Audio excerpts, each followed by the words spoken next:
Nintendo's been worrying about people out there with attention deficit disorder, and they've created a game especially for them. It's called Wario Ware Inc. Micro Mega Games.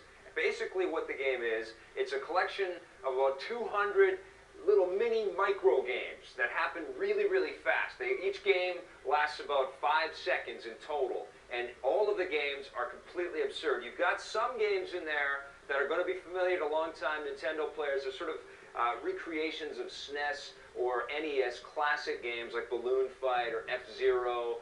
There are a bunch of weird ones in there. I mean, really strange ones. I mean, in one of them, you've got this finger that's going underneath the nose, and you have to time it right so it goes right up the nose. Another one, you got a little eyedropper thing. You got to drop it in the eye. This other one, there's a woman with a big booger, and you got to press the button really fast so the booger gets snorted back.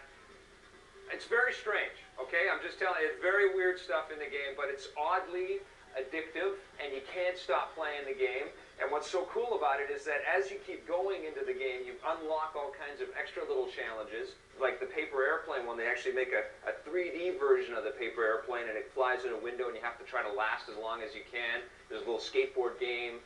There are even two-player games. Well, what they've done is instead of two linked Game Boy Advances, you actually have two-player games on one Game Boy Advance, and each person takes half the Game Boy, and they figure out the game that way. Very innovative stuff.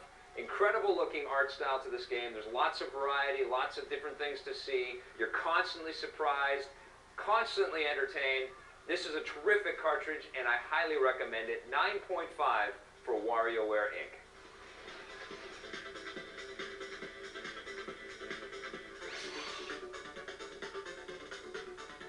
All right, we're back. We're going to talk now about another sort of military-themed game. This one's called Brute Force. It was developed by Digital Anvil, published by Microsoft for the Xbox. What do you think of this one? Well, Brute Force is a really fun, simplistic game you can get into. I had a lot of fun in this game. I mean, you throw grenades at people, they blow up, you go around. There's a really rich storyline. The cinematics, the cutscenes are really well done. Beautiful, yeah.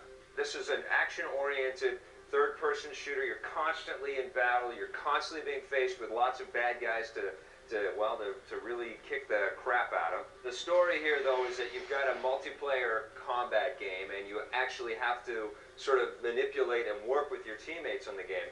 You're in a squad. There's 4 of you all together, and you can call in the people to do different tasks for you, and you can also take control of any of the 4 different people. And of course, all the different characters in the game have their own skills and abilities. And so together, they all sort of collectively make up each other's shortfalls, and they make a really amazing team.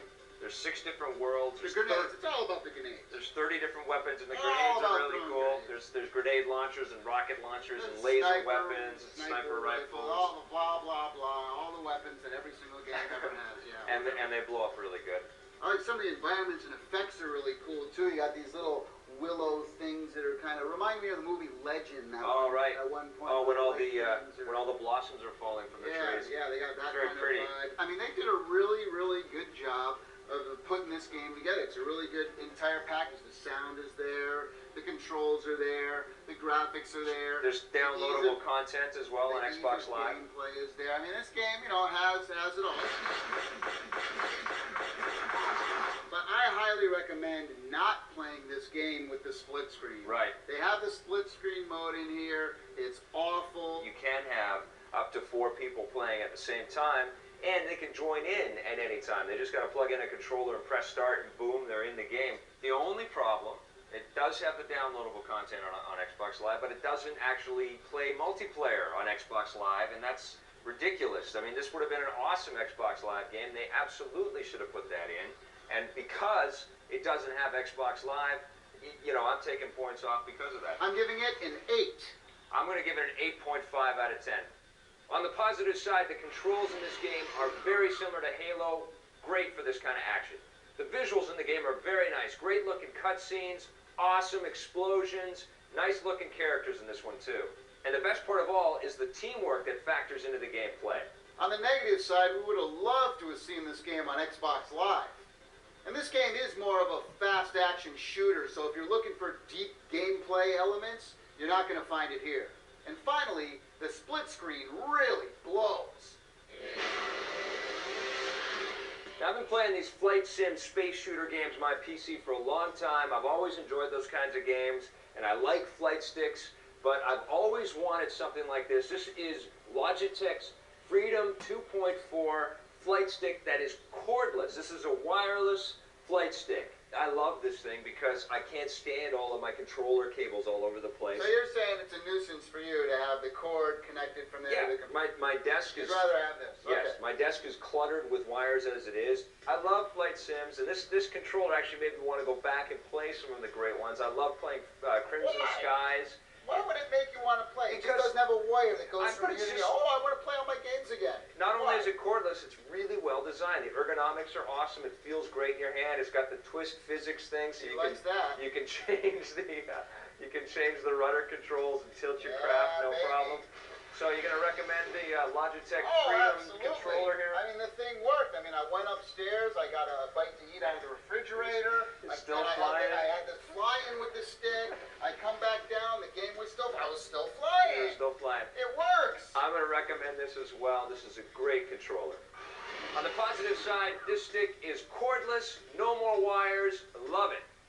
The ergonomics of the Logitech 2.4 are fantastic. It feels really good in your hand. It's got the twist motion, and you can't tip the controller over. On the negative side, you forget that it's wireless, so when you go upstairs to make a sandwich, your game is still on, and when you come back down, you're dead.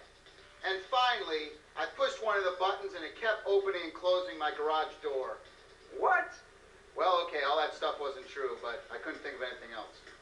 Stick around. We're gonna get all creeped out by Silent Hill 3 right after this. Eat this. No thanks. Hey, what's up? I'm Ashton. You're watching G4.